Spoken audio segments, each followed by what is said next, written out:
করেছেন, যার জন্মের পর থেকে কোনো গুনাহ নেই, নবুয়তের পূর্বেও কোনো গুনাহ নেই, নবুয়তের পরেও যার কোনো গুনাহ নেই, এমন একজন রাসূল আল্লাহ রাব্বুল আলামিন আমাদের জন্য প্রেরণ করেছেন। এই রাসূল সাল্লাল্লাহু আলাইহি সাল্লামের মহব্বত যার অন্তরেই থাকবে সে আল্লাহর ভালোবাসা পেয়ে যাবে। আল্লাহ রাব্বুল আলামিন নিজে বলেছেন, কুল ইন কুনতুম তুহিব্বুনাল্লাহ ফাত্তাবিউনি ইউহিব্বুকুমুল্লাহ ওয়া ইয়াগফির লাকুম যুনুবাকুম। হে নবী, আপনি বলে দিন, তুহিব্বুনাল্লাহ, আমি আল্লাহকে যারা ভালোবাসতে চাই, ফাত্তাবিউনি, তারা যেন আপনাকে ভালোবাসে, আপনার অনুসরণ করে, ইউহিব্বুকুমুল্লাহ, তাহলে আল্লাহ রাব্বুল আলামিন এর ভালোবাসা পেয়ে যাবে।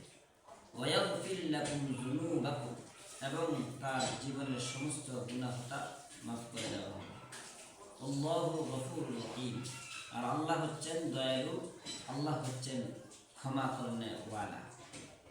এই আয়াতের মাধ্যমে বুঝলাম যে নবীজিকে ভালোবাসার কথা আল্লাহ রাব্বুল আলামিন বলে দিয়েছেন। আর নবীজির ভালোবাসা ব্যাপারে অনেক হাদিস শরীফের মধ্যে উল্লেখ রয়েছে। নবীজি বলেছেন যে, হে উমর, তোমার অন্তরে কার ভালোবাসা সবচেয়ে বেশি? তখন হযরত উমর বললেন, আমার জান থেকে বেশি নয়, এছাড়া আপনাকে আমি অনেক বেশি ভালোবাসি। তখন নবীজি বললেন যে, এখনো তুমি পুরাপুরি মুমিন হও নাই। সাথে সাথেই হযরত উমর বললেন, আমি আমার জান থেকেও আপনাকে বেশি ভালোবাসি। তখন নবীজি বললেন, এখন তোমার প্রকৃত ইমানদার তুমি হয়েছ, প্রকৃত মুমিন তুমি এখন হয়েছ। এতে বোঝা গেল প্রকৃত মুমিন হতে হলে নবীর ভালোবাসা জান থেকেও হতে হবে, নিজের পিতা মাতার থেকেও বেশি নবীজিকে ভালোবাসতে হবে, দুনিয়ার সমস্ত কিছু থেকেই প্রিয় নবীকে ভালোবাসতে হবে, তাহলেই প্রকৃত মুমিন। লা ইউমিনু আহাদুকুম হাত্তা ইয়াকুনা আহাব্বা ইলাইহি মিন ওয়ালিদিহি ওয়া ওয়ালাদিহি ওয়ান নাসি আজমাইন। আল্লাহ নবী বলছেন যে সে প্রকৃত মুমিন নয় যার অন্তরে যে আমার ভালোবাসা তার মা বাবা থেকে, এমনকি সমস্ত মানুষ থেকে আমার প্রতি যার ভালোবাসা বেশি না হবে, সে প্রকৃত মুমিন নয়। তাহলে এই প্রকৃত ভালোবাসা কিভাবে আমরা এই নবীজিকে প্রকৃত ভালোবাসবো, এর নমুনা কি? এর নমুনা সাহাবায়ে কেরামের আদর্শ। সাহাবায়ে কেরামের আদর্শ দেখলে আমরা বুঝতে পারবো কিভাবে নবীজিকে ভালোবাসতে হবে। আল্লাহ রাব্বুল আলামিন নিজেই সাহাবায়ে কেরামের প্রশংসা করে বলছেন, ফাইন আমানু বিমিসলি মা আমানতুম বিহি ফাকাদ ইহতাদাও। তোমরা ঈমান আনো, বিমিসলি মা আমানতুম বিহি ফাকাদ ইহতাদাও। সাহাবায়ে কেরামদের মতো বাকি যারা আছো সকলেই ঈমান আনো, তাহলেই তোমরা হেদায়েত প্রাপ্ত হয়ে যাবে। সাহাবায়ে কেরাম আল্লাহর প্রতি, নবীজির প্রতি এমনভাবে ঈমান আনতেন, নবীজিকে এমন ভালোবাসতেন যে ভালোবাসার কারণে নবীজি খুশি হয়ে যেতেন। আর নবী খুশি তো আল্লাহ খুশি, নবী বেজার তো আল্লাহ বেজার। নবীকে খুশি করার জন্য আল্লাহ রাব্বুল আলামিন কোরআন কারীমে সূরা দোহা নাযিল করেছেন। নবীকে খুশি করার জন্য আল্লাহ রাব্বুল আলামিন সূরা আলাম নাশরাহ লাকা নাযিল করেছেন। এইভাবে নবীজিকে খুশি করার জন্য আল্লাহ রাব্বুল আলামিন বিভিন্ন জায়গায় কোরআনের আয়াত নাযিল করে নবীজিকে খুশি করে দিয়েছেন। তায়েফের জমিনে নবীজিকে কাফিররা প্রহার করেছেন, আঘাত করেছেন। তখন আল্লাহ রাব্বুল আলামিন ফেরেশতা পাঠিয়ে দিয়েছেন। ফেরেশতা এসে বললেন, হে নবীজি, আপনি বলে দিন আপনাকে তারা কষ্ট দিয়েছে, এই তায়েফের জমিন, তায়েফের মানুষেরা আপনাকে কষ্ট দিয়েছে, তাদেরকে এই জমি উল্টিয়ে দিন। তখন নবীজি বলছেন, না, তারা হয়তো বুঝে নাই, কিন্তু তাদের সন্তানরা হবে, তাদের হয়তো একদিন বুঝ হয়তো ঈমান আনবে, কিন্তু নবীজি তাদেরকে বদয়া দেন নাই। তাহলে আল্লাহ রাব্বুল আলামিন নবীজিকে খুশি করার জন্য বলছেন আপনি যদি বলেন তাদেরকে উল্টে দেয়, তাহলে বোঝা গেল নবীজির এক মুহূর্তের কষ্ট আল্লাহ সহ্য করেন না। নবীজিকে ভালোবাসতে হবে সাহাবায়ে কেরামের মতো। নবীজিকে সাহাবায়ে কেরাম কি পরিমাণ ভালোবাসতেন।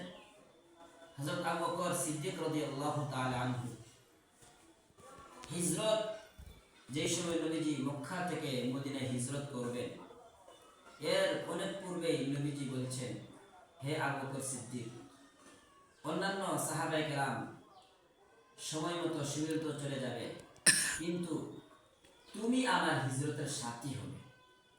এই কথা শোনার সাথে সাথেই হযরত আবু বকর সিদ্দিক রাদিয়াল্লাহু তাআলা আনহু খুশি হয়ে গেলেন এবং তখন থেকেই নবীজির সাথে হিজরত করবেন এই প্রস্তুতি নিয়ে রেখেছেন। যেই দিন নবীজি হিজরত করবেন, ওই দিন নবীজি যখন ওনার হুজরা মুবারক থেকে বের হয়ে হযরত আবু বকর সিদ্দিক রাদিয়াল্লাহু তাআলা আনহু দরজার কাছে শুধুমাত্র গিয়ে একটু আওয়াজ দিলেন, সাথে সাথে আবু বকর সিদ্দিক রাদিয়াল্লাহু তাআলা আনহু দরজা খুলে দিলেন। হযরত আবু বকরকে নবীজি সাল্লাল্লাহু আলাইহি সাল্লাম উদ্দেশ্য করলেন, হে আবু বকর, তুমি কি ঘুমাও নাই? আমি তো ভাবছি ডাক দেওয়ার পরে তুমি দরজা খুলবা, ঘুমাইবা, ঘুম থেকে জাগ্রত হয়ে দরজা খুলবা। হযরত আবু বকর জবাব দিলেন, ইয়া রাসূলুল্লাহ, যেই দিন আপনি বলছিলেন আপনার হিজরতের সাথী আমি হব, ওই দিন আমি আর ঘুমাই নাই, ওই দিন থেকে আমি দরজায় ঘুমাই নাই। যেই ঘুমের সময় হইলেই দরজা বন্ধ করে, দরজা আটকিয়ে রেখে, দরজা লাগাই নাই, দরজা আজায় রেখে আমি দাঁড়িয়ে রইলাম, আপনি কোন সময় ডাক দিবেন আমি সাথে সাথে জবাব দিব। একমাত্র নবীর ভালোবাসা দেখাইছেন। এবং ওই দিন থেকেই নবীজির জন্য, নিজের জন্য বাহন একটি রেখে দিয়েছেন, নবীজির জন্য আরেকটি বাহন উনি খরিদ করে রেখে দিয়েছেন, যে নবীজি এক বাহনে করে যাবেন, আমিও এক বাহনে, দুইটি বাহন খরিদ করে উনি ওই দিন থেকে রেখেছিলেন। কি পরিমাণ ভালোবাসা দেখাইলেন নবীজির জন্য। তারপরও শেষ নয়, যখন উনি রওনা হইলেন মক্কা থেকে, যখন কাফির সর্দাররা বুঝতে পারলেন যে নবীজি মক্কা থেকে চলে যাচ্ছেন, তখন তারা ঘোষণা দিলেন যে মুহাম্মদকে ধরে দিতে পারবে, তখনকার যুগে 100টি লাল উট তাকে পুরস্কার দেওয়া হয়। এই 100টি লাল উটের বর্তমান যদি হিসাব করা হয়, 100টা গাড়ির যে পরিমাণ দাম, এই পরিমাণ দাম 100টি লাল উটের। তখনকার উট আরবের মধ্যে খুব জনপ্রিয় ছিল। তখন এই লাল উটের লোভে মক্কার কাফিররা ছুটাছুটি করতে আরম্ভ করলো মুহাম্মদকে ধরে দিতে হবে। তখন নবীজি সাল্লাল্লাহু আলাইহি সাল্লাম এক পর্যায়ে গায়ে সুরের মধ্যে হযরত আবু বকর সিদ্দিক রাদিয়াল্লাহু তাআলা আনহুকে নিয়ে অবস্থান করলেন। আর অবস্থান করার পরেই এক পর্যায়ে আবু বকর সিদ্দিক রাদিয়াল্লাহু তাআলা আনহু নবীজিকে বললেন, হে ইয়া রাসূলুল্লাহ, আপনি আমার উরাতের মধ্যে আরাম করেন, আপনার কষ্ট হতে আমি সহ্য করি না। আর গায়ে সুরে ঢোকার পূর্বেই হযরত আবু বকর সিদ্দিক রাদিয়াল্লাহু তাআলা বললেন, ইয়া রাসূলুল্লাহ, আপনি একটু দাঁড়ান, এর ভিতরে কোনো সাপ বিচ্ছু যদি থেকে থাকে আমি একটু দেখছি। আবু বকর রাদিয়াল্লাহু তাআলা নিজে নামলেন, নামিয়া এই গাটা, গুহাটা পরিষ্কার করলেন। পরিষ্কার করতে গিয়ে অনেক উনি কষ্ট করেছেন, কিন্তু উনি হযরত নবী সাল্লাল্লাহু আলাইহি সাল্লামকে এই কষ্টের উপলব্ধি করতে দেন না। নবীজি যখন আরাম করছেন গায়ের সুরের মধ্যে, তখন হযরত আবু বকর সিদ্দিক রাদিয়াল্লাহু তাআলা আনহু এক পর্যায়ে সমস্ত গায়ের কানাই বন্ধ করতে পেরেছিল, কিন্তু একটি কানা বন্ধ করতে পারেন নাই। ওই কানার মধ্যে হযরত আবু বকর সিদ্দিক রাদিয়াল্লাহু তাআলা আনহু পায়ের মুড়া দিয়ে রাখলেন, যাতে এই দিক দিয়ে আর কেউ কোন জন্তু আক্রমণ করতে না পারে। তারপরেও উনি জানেন না এর ভিতরে একটি সাপ ছিল, ওই সাপে হযরত আবু বকরের পায়ে দংশন করলই, আর এদিকে নবীজি আরাম করছেন। তখন এই সাপের দংশনে নবীজিকে আর উঠান নাই, বলেন নাই, চোখ দিয়ে পানি বের হচ্ছে। এক পর্যায়ে নবীজির শরীর মুবারকে এই পানির চোখের ফোঁটা পড়ার কারণে নবীজি জাগ্রত হয়ে বললেন, হে আবু বকর, তোমার কি হয়েছে, তুমি কাঁদো কেন? তখন উপায়ন্তর না দেখে উনি বললেন যে এই কানাটি বন্ধ করতে পারি নাই, এই জন্য আমাকে দংশন করছে। কি মহব্বত দেখাইলেন হযরত আবু বকর সিদ্দিক রাদিয়াল্লাহু তাআলা। এইভাবে মহব্বত দেখাইলেন, এমনকি যেই দিন মদিনায় যাবেন ওই দিন মদিনার সাহাবায়ে কেরাম সকলেই পাগল পা, কোন সময় কবে মক্কা থেকে নবীজি আমাদের দেশে আসবেন, আমাদের এলাকায় আসবেন, মদিনায় আসবেন। আমরা সবার আগে প্রতিযোগিতা শুরু করলেন কার আগে কে নবীজিকে দেখবেন। এমনকি মদিনার ছোট্ট ছোট্ট শিশুরা দৌড়িয়ে গেলেন যে নবীজিকে এগিয়ে আনতে হবে, প্রিয় নবীকে এগিয়ে আনতে হবে। কারণ তাদের অন্তরে ছিল নবীর মায়া। অন্তরে নবীর মায়া কিভাবে হইল শিশুদের মা বাবারা বুঝিয়ে দিল। অর্থাৎ শিশুদের বাবারা যারা, তারা শিশুদেরকে যখন নিতেন মসজিদে নেওয়ার সময় বলতেন, বাবা তোমাদেরকে একটি গল্প বলি। কি গল্প? যে আমাদের নবী সাল্লাল্লাহু আলাইহি ওয়াসাল্লাম এমন ভালো ছিল, এমন চরিত্র, উন্নত চরিত্র আছে, মক্কায় কাফিররা ওনাকে অনেক কষ্ট দিচ্ছে, আমরা চাচ্ছি ওনাকে সেখান থেকে নিয়ে মদিনায় নিয়ে আসতাম। এইভাবে নবীজির চরিত্র নিয়ে বর্ণনা করতেন। আর শিশুরা যখন ঘরে থাকতেন তাদের মা নবীজির ঘটনা শুনাইতেন যে বুড়িমা এইভাবে নবীজিকে কষ্ট দিয়েছে,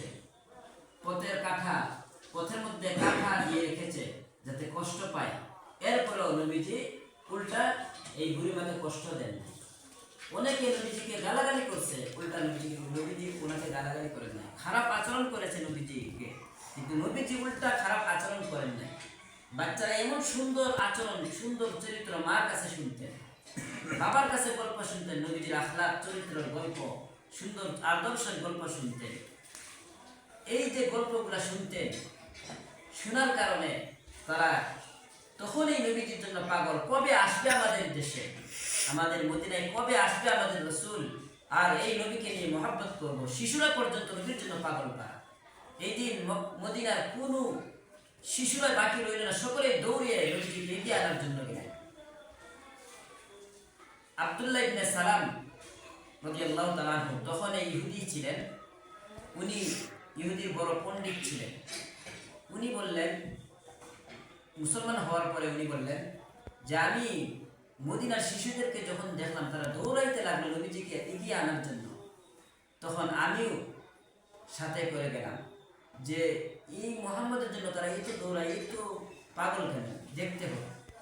তখন তো উনি মুসলমান হন নাই। তখন উনি যখন নবীজিকে সামনাসামনি দেখতে পাইলেন, দেখার পরে এমন সুন্দর চেহারা আব্দুল্লাহ ইবনে সালাম জীবনে কোনোদিন দেখেন না। ওই ইহুদি পণ্ডিত এই চেহারা দেখেই মনে মনে বললেন যে না, এই সুন্দর চেহারা কোনোদিন মিথ্যাবাদী হতে পারে না, উনি সত্যবাদী, নিশ্চয় সত্যবাদী। আর নবী সাল্লাল্লাহু আলাইহি সাল্লাম তখন মদিনার সমস্ত মানুষের সামনে ঘোষণা দিলেন, হে মদিনার মানুষেরা, আমি এসেছি মক্কা থেকে হিজরত করে দ্বীন প্রচারের জন্য, তোমাদের কাছে দ্বীন প্রচার করতেছি। তোমরা আফসুস সালামি বাইনাকুম, একে অপরকে তোমরা সালাম করবা, একে অপরকে দেখলেই আসসালামু আলাইকুম ওয়া রাহমাতুল্লাহ এইভাবে সালাম করবা। সালাম করলে কি হয়? সালাম করলে অনেক ফায়দা হয়। সালাম করলে যে আগে সালাম করবে সে পাবে বেশি নেকি, 90 নেকি পাবে, আর যে জবাব দিবে সেও নেকি পাবে 10টি নেকি। আগে সালাম করলে কেন 90 নেকি পাবে? তার মানে আমি অন্য মুসলমানের জন্য আগে দোয়া করলাম, আসসালামু আলাইকুম ওয়া রাহমাতুল্লাহ, আপনার উপর আল্লাহর পক্ষ থেকে শান্তি বর্ষিত হোক আর আল্লাহর পক্ষ থেকে রহমত বর্ষিত হোক। এই যে দোয়া করলাম আর মুসলমানের জন্য, সেও বলল ওয়ালাইকুম আসসালাম, আপনার উপরও আল্লাহর পক্ষ থেকে শান্তি বর্ষিত হোক। তাহলে উভয়জন নেকি পেয়ে গেল। আবার সালাম করলে অহংকার বিদ্বেষ অন্তর থেকে দূর হয়। কারণ আমি যে তার জন্য সালাম করলাম, বুঝাইতে চাইলাম তুমি আমার কাছে পূর্বে যত অপরাধ করেছ, সালাম করলাম তার মানে অপরাধ আমি মাফ করে দিলাম, তোমার জন্য আমি দোয়া করতেছি। সেও বুঝলো না আমি তার সাথে যদিও খারাপ আচরণ করে থাকি, দেখা যায় আমার জন্য সে সালাম করেছে, আল্লাহর কাছে দোয়া করেছে, তাহলে আমিও তার জন্য আল্লাহর কাছে দোয়া করি। তাহলে মুসলমানের সালাম করলে আন্তরিকতা বাড়ে, মুসলমানের মহব্বত বাড়ে। নবীজি এই ঘোষণা দিলেন, আফসুস সালামি বাইনাকুম, তোমরা একে অপরকে সালাম করবা। আর কি করবা? তোমরা যারা দুঃখী মানুষ, অনাহারী মানুষ, তাদেরকে যার সামর্থ্য অনুযায়ী তোমরা আহার দিবা, খানা খাওয়াইবা। আর কি করবা? তোমরা আত্মীয়তার বন্ধন ঠিক রাখবা। বাবার সাথে ছেলে মেয়ে, মার সাথে ছেলে মেয়ে, তোমরা আত্মীয়তার বন্ধন ঠিক রাখবা। ভাই আত্মীয়তার বন্ধন ঠিক রাখবা। বোনের আত্মীয়তার বন্ধন ঠিক রাখবা। চাচাদের সাথে বাতিজাদের আত্মীয়তার বন্ধন ঠিক রাখবা। এইভাবে আত্মীয়তার বন্ধন ঠিক রাখবা। আর কি করবা? তোমরা জানাজা, মুসলমান মারা গেলে তাদের জানাজা শরীক হবা। আর কি করবা? মুসলমান যদি কোনো বিপদে পড়ে এগিয়ে আসবা। আর কি করবা? মুসলমান দাওয়াত দিলে দাওয়াত গ্রহণ করবা। এইভাবে নবীজি নসিহত করলেন। এই নসিহত কিসের নসিহত? এই নসিহত অর্থ হইল তোমরা সামাজিক ইবাদতে শামিল হইবে। ইবাদত তিন প্রকার। একটা হইল ব্যক্তিগত ইবাদত। ব্যক্তিগত ইবাদত মানে আমি একবার বললাম সুবহানাল্লাহ, আমি সওয়াব পেয়ে গেলাম। আর আরেকটা ইবাদত হইল পারিবারিক ইবাদত। আমার পরিবারকে যদি আমি খরচ দেই, আমার সন্তানকে লেখাপড়ার খরচ দিলাম, আমার সওয়াব হইল। আমার সন্তানকে আমি খানা দিলাম, সওয়াব আমার সওয়াব হইল। আমার সন্তানকে আমি কাপড় দিলাম, আমার সন্তান, কিন্তু সওয়াব হইল আমার। মুসলমানের কোনো ঘাটতি নেই, মুসলমান দুনিয়াতে কোনো ঘাটতি নেই।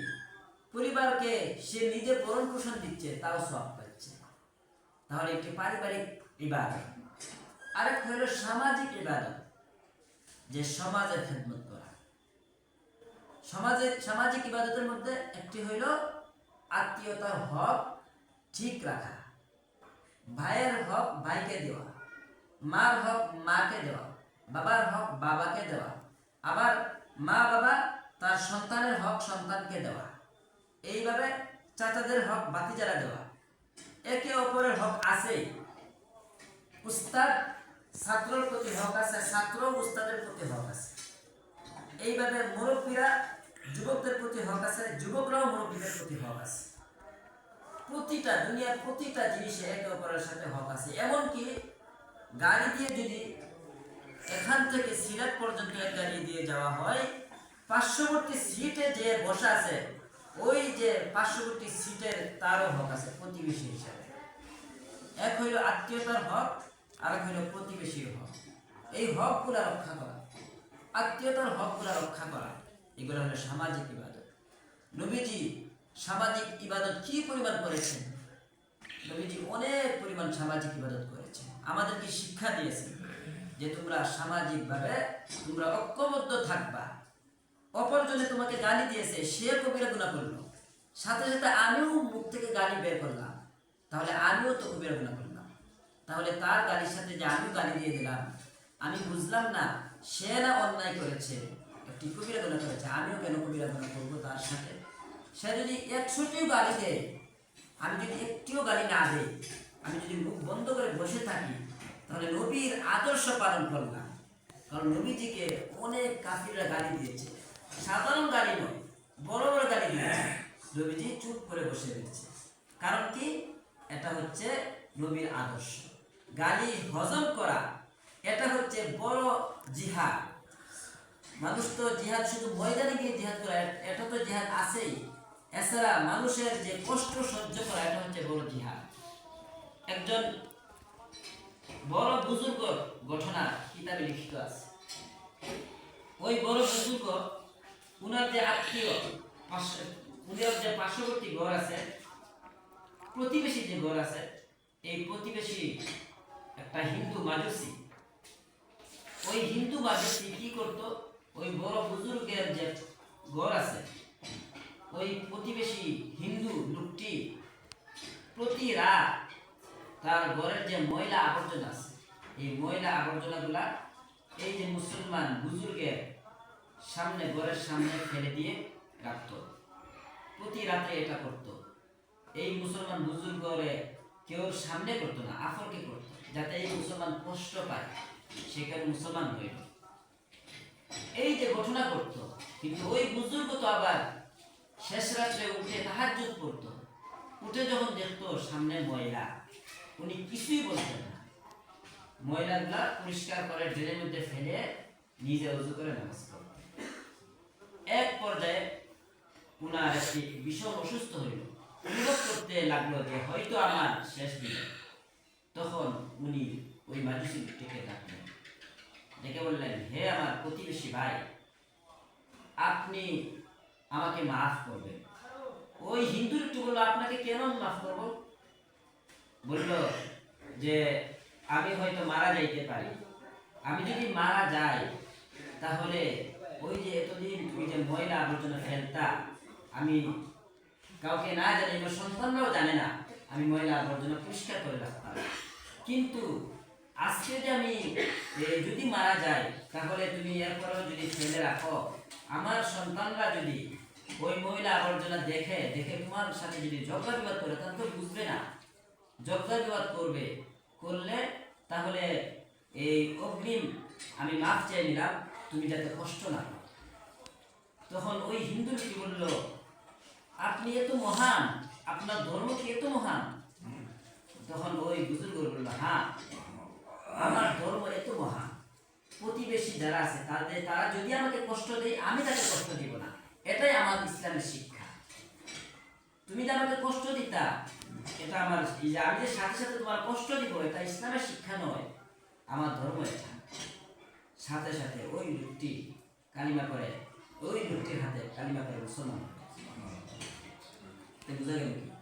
প্রতিবেশীকে কষ্ট না দেওয়া। যদিও প্রতিবেশী আমাকে কষ্ট দেয়, আমি তাকে কষ্ট দিব না। প্রতিবেশী আমাকে গালি দিল, আমি তাকে গালি দিব না। সে আঘাত করছে, আমি তাকে আঘাত করব না। এটা হচ্ছে নবীর আদর্শ, সাহাবায়ে কেরামের আদর্শ। উপরন্তু প্রতিবেশী যদি অনাহারে অর্ধাহারে যদি তারা কষ্ট পায়, আমার যে সামর্থ্য থাকে তাকে আমি কিছু খাবার দিই। যেমন একবার একজন লোক নবীজি সাল্লাল্লাহু আলাইহি ওয়াসাল্লামের কাছে বললেন, ইয়া রাসূলুল্লাহ, আমি কয়েকদিন ধরে খেতে পারি নাই, অনাহার, কিছু খাবার দিই। তখন নবীজি সাল্লাল্লাহু আলাইহি ওয়াসাল্লাম বার্তা বাহক একজনকে পাঠিয়ে দিলেন যে আমার বিবিদের ঘরে তুমি যাও, গিয়ে জিজ্ঞাসা করো যার ঘরে খানা আছে আমার ওই মেহমানকে আমি খাওয়াই।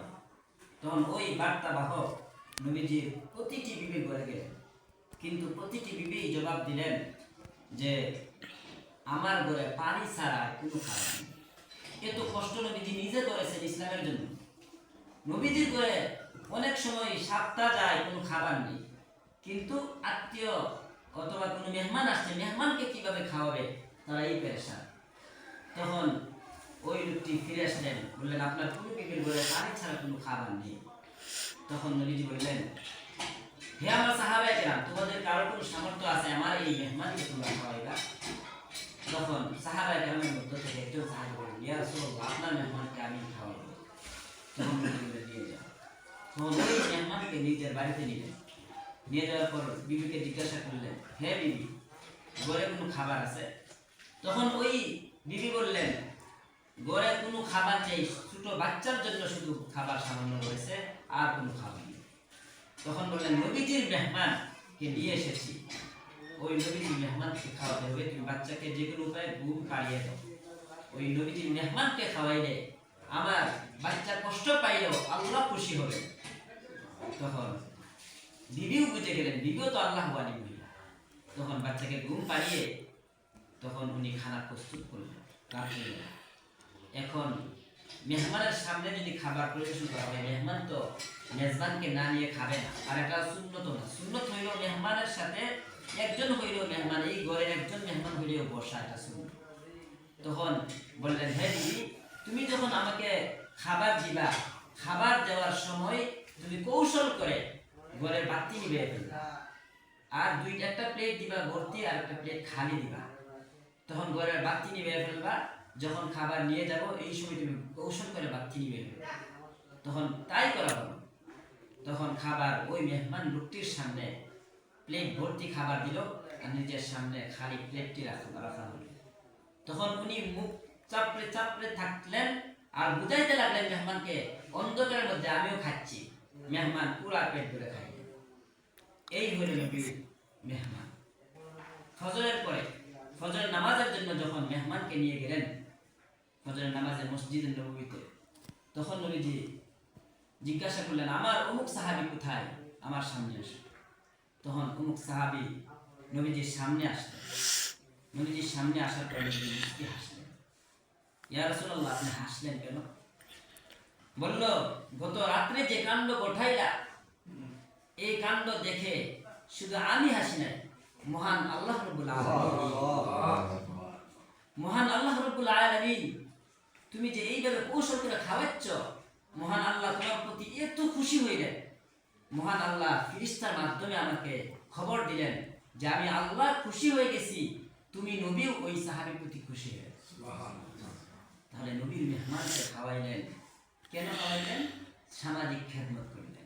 এই সামাজিক ইবাদত এটা আমাদের অন্তরে যদি থাকে, আমরাও যদি এই মানসিকতা নিয়ে চলি যে আমার ভাই অর্ধাহারে অনাহারে মরছে, আমি কেন, আমার তো হয়তো খানি হয়তো বেশি খাইলাম, কিন্তু বেশি না খাই একটু কম খাইয়া হইলেও তাকে দিই, অথবা আমি একদিন উপাস থাকি হইলেও তাকে যদি আমি দেই, তাহলে তো আমার নবীজির মতো আমার সব হয়ে গেল, নবীর একটি সুন্নত পালন হয়ে গেল। একটি বর্ণনায় আছে যে একটি যুদ্ধের মধ্যে একজন সাহাবী পানি পানি বললে কাতরাচ্ছেন, তখন সেবকে পানি নিয়ে ওই সাহাবীর সামনে গেলেন। তখন অন্য একটা আওয়াজ পাইলেন ওই সাহাবীও পানি পেলে কাতরাচ্ছেন। তখন বললেন, আমার ওই মুসলমান ভাইকে দাও, আমি যদি মারাও যাই সমস্যা নেই। তখন ওই মুসলমান ভাইয়ের কাছে পানির পেয়ালা নিয়ে যাওয়া হলো। ওই মুসলমান ভাইয়ের কাছে নিয়ে যাওয়ার পরে অন্য মুসলমান পানি বলে কাতরাচ্ছেন, ওই মুসলমান ভাই আর পান করলেন না, অন্য মুসলমানের কাছে নিয়ে যাও। তখন অন্য মুসলমানের কাছে যাওয়ার পরে দেখলেন উনি মারা গেছেন, শহীদ হয়ে গেছেন। তখন 2 নম্বর জনের কাছে ফিরে আসে, দেখেন উনিও শহীদ হয়ে গেছেন। প্রথম জনের কাছে এসে দেখেন উনিও শহীদ হয়ে গেছেন। দেখেন নিজের জানকে দিয়ে দিয়েছেন অন্য মুসলমানের জন্য। সাহাবায়ে কেরামের আদর্শ, এই আদর্শ যদি আমরা পালন করতে পারি, আমরাও নিজেদের মধ্যে গ্রহণ করতে পারি, আল্লাহ রাব্বুল আলামিন আমাদেরকেও এই সাহাবীওয়ালা জিন্দেগি করে দিবেন। আর সাহাবীওয়ালা জিন্দেগি করে যদি নিজের জীবন গঠন করতে পারি, তাহলে দুনিয়াও সফল, আখিরাত আল্লাহ রাব্বুল আলামিন সফল করে দিবেন। আল্লাহ রাব্বুল আলামিন আমাদের সকলকে আমল করার তৌফিক দান করুন। সকল মিলে আমিন।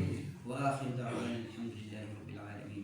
দুরূদ পাঠ করি, সাল্লাল্লাহু আলা সাইয়্যিদিনা ওয়া মাওলানা মুহাম্মদ ওয়া আলা আলিহি ওয়া আসহাবিহি সাল্লাল্লাহু আলা সাইয়্যিদিনা ওয়া মাওলানা মুহাম্মদ ওয়া আলা আলিহি ওয়া আসহাবিহি। وإن لم تغفر لنا وترحمنا لنكونن من الخاسرين يا أرحم الراحمين। الله আমাদের জিন্দেগীর গুনাহটা মাফ ফরমাও ইয়া আল্লাহ ইয়া আরহামার রাহিমিন। যারা কিছু আলোচনা করলাম, আল্লাহ প্রথমে আমাকে আমল করার তৌফিক দান ফরমাও, যারা শুনেছেন তাদেরকে আমল করার তৌফিক দান ফরমাও ইয়া আল্লাহ ইয়া আরহামার রাহিমিন। প্রতিবেশীর হক আদায় করার মতো তৌফিক দান ফরমাও ইয়া আল্লাহ। আত্মীয়স্বজনের হক আদায় করার মতো তৌফিক দান ফরমাও ইয়া আল্লাহ ইয়া আরহামার রাহিমিন। আমাদের পক্ষ থেকে লাখো কোটি দুরূদ আর সালামের হাদিয়া সোনার মদিনা পৌঁছায় দাও ইয়া আল্লাহ ইয়া আরহামার রাহিমিন। হযরত আদম নবী থেকে আজ পর্যন্ত যত মুমিন মুমিনাত কবরবাসী হয়ে গেছেন, আল্লাহ প্রত্যেককে মাফ করুন ইয়া আল্লাহ ইয়া আরহামার রাহিমিন। বিশেষ করে আল্লাহ আমাদের যাদের মা বাবা জীবিত নাই, আল্লাহ কবরে চলে গেছেন, আল্লাহ তাদের কবরকে আল্লাহ জান্নাতের বাগান বানায় দাও রব্বুল আলামিন। যারা জীবিত আছেন হায়াতে তয়্যিবা দান ফরমাও ইয়া আল্লাহ। সিহত দান ফরমাও ইয়া আল্লাহ। সুস্থতা দান ফরমাও ইয়া আল্লাহ। অনটন দূর ফরমাও ইয়া আল্লাহ। তোর মহল্লার যত মুর্দেগান আছে, আল্লাহ প্রত্যেককে মাফ ফরমাও আল্লাহ। যারা জিন্দেগান আছে, আল্লাহ প্রত্যেকে রুজি রোজগারের মধ্যে বরকত দান ফরমাও, প্রত্যেকের অভাব অনটন দূর ফরমাও ইয়া আল্লাহ। প্রত্যেকের অসুস্থ থেকে আল্লাহ শিফা কামিলা আজিলা আল্লাহ ইয়া আল্লাহ ইয়া আরহামার রাহিমিন। আল্লাহ আমাদের ছেলে মেয়েদেরকে আল্লাহ মানুষের মতো মানুষ বানায় দাও